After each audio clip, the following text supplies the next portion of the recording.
نعم. سارة تفضلي. الو. نعم اختي، قولي يا سارة. السلام عليكم. وعليك السلام.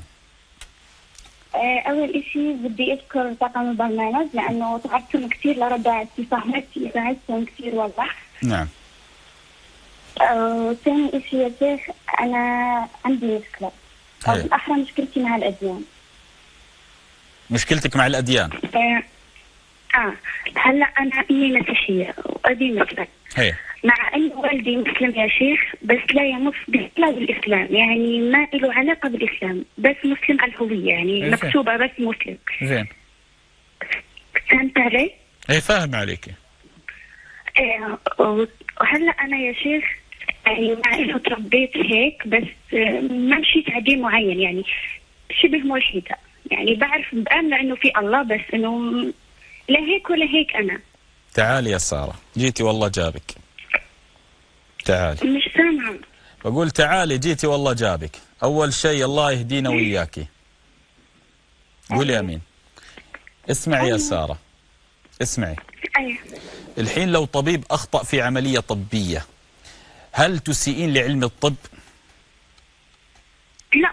لو مهندس أخطأ، لو مهندس أخطأ في علم الهندسة وبناية وسقطت، هل تسيئين لعلم الهندسة؟ لا طبعا. فالمسلم إن أساء لدينه وساء بتصرفه لا نسيء للإسلام، كما أننا نرفض. أوكي، أنا زريتك بالحكي يا شيخ، أنا مشكلتي مش هون بس. أنت تقولي ملحدة، هذه مصيبة. يعني أنت لما قلتي أنا شبه ملحدة طبعا لازم أتوقف وأتكلم. عرفتي؟ طب اوكي، انا عم بحكي لك بس راح اوصل لك لفكرتي. ايه قولي، يلا قولي بس تخلصي، قولي خلصت يلا. طب يا شيخ اسمعني بالاول. انا اقول لك بس تقولي خلصت، قولي خلصت يا شيخ تفضل وابشر، يلا قولي. هلا انه على حسب علمي بالاديان انه الحب مش حرام، صح ولا لا؟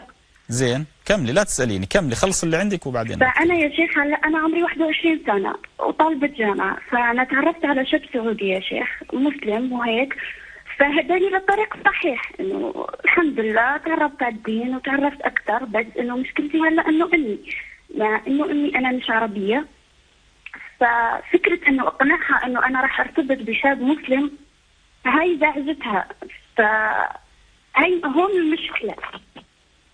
زين انت مسلمه؟ مسلمه بس امي ما بتعرف. زين كيف امك ما تعرف؟ ابوك يعرف انك مسلمه صح؟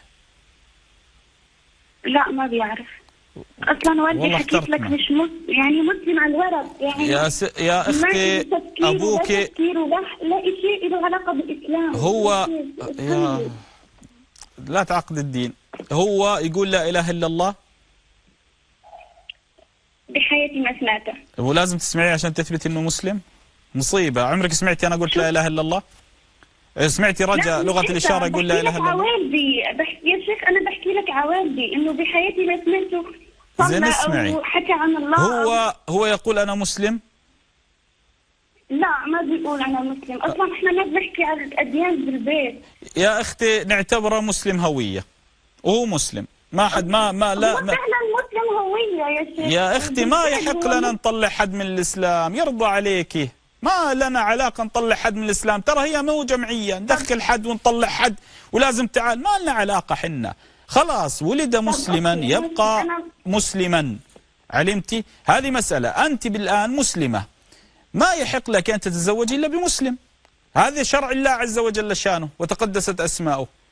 وافقت الام ما وافقت الام هذا بينها وبين نفسها، شريعه الله عز وجل لم تبح لك الزواج الا بالمسلم.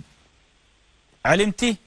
فهنا رضا الام غير مطالب، لكننا نصاحبها في الدنيا معروفه وتبقى ام ان شاء الله ديانتها مهما كانت. امي ما بتكون راضيه وانا ما هنا الرضا لا يعول عليه، يعني لو جاءت امي قالت لا ما اسجد للصنم عشان ارضى عليك، لا، هنا ليس رضا الام دائما يعول عليه، لا طاعه لمخلوق في معصيه الخالق. اذا الام تدعو لمعصيه رضاها غير مطالب به انت، انما بر الاب والام ان امروا بالطاعه ان انفذ، وان امروا بمعصيه ان اترك بادب، ان ابتعد بادب وانصح بادب. انا اهلي ضدي يا شيخ، انا اهلي ضدي. يا أختي هذه فتوى، الآن لا تنقلين لمسألة أخرى، لا تنقلين لأهلي ضدي وأهلي ما أعرف إيه، إحنا نتكلم بحكم أنت تقولي زواج مسلم، فأنت يجب أن تتزوجي بمسلم، عدا ذلك ما يوجد مخرج شرعي أبدا لك. علمت أختي؟ أما المشاكل الجانبية، أهلي ما يتكلمون في الدين وأهلي ما أعرف كذا وأمي كذا، هذا شيء آخر. الآن أنت سؤالك أن أمي ترفض زواجي من مسلم لأنها مسيحية، نقول لا، أصلا ما يحق لك في الشرع لأنك مسلمة إلا أن تتزوجي بمسلم. نعم والله أعلم. شكرا. حياك.